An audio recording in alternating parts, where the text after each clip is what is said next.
video has been requested by one or more of you, and in today's video I will be calming your nerves if you are a student. In having recently got my doctorate, I have a lot of experience being a student and a lot of experience in having student nerves and being around other students who are nervous too. My little sister is about to sit her A-level exams, which start the month after next, and she is also very nervous, very nervous, very nervous. I don't know what it's like in other countries, but in the UK, exam season starts soon, so there are a lot of students who are feeling anxious, worried, scared, and nervous for their exams. So let me try and help you to calm down a little bit. Okay. There's so much that I want to say to you to calm you down that it's hard to know where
destination, that end destination that you want to get to, whether you go path A or path B. If you really want to reach a goal, you will get there. And if you are someone that is feeling nervous about exams, you are clearly someone who cares about them, which means that you will be driven and do well in life regardless, because you care. So whether that is through education or through experience, you'll be fine. I have every faith in you, and I know you hear all these things quite a lot. I know. I used to hear people say these things and think, yeah, whatever. But I have had all sorts of experiences in education, really super positive experiences, and also more negative experiences. Trust me when I tell you that if you are driven and if you set yourself a goal, you can achieve it regardless of how well you do on that exam. You'll be absolutely fine. And the main thing is just to look after your mental health through the process, because it is so much more important than how well you do on a test. It just is. It just is. It just is. Now that my little sister is going through it, and I can see how nervous she is, I just want to tell her not to worry. Although that's easier said than done. I say to my sister all the time when she's feeling nervous about her education, and I will say the same thing to you, that your best is all that we ask for, and your best is more than enough. As long as you try your best,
a student, whether it is exams or coursework or homework or the sheer amount of content, it doesn't last forever.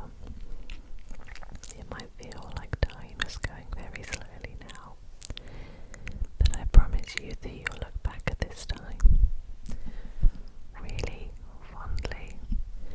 Maybe not at the exams, but just being a student, because it's quite fun, right?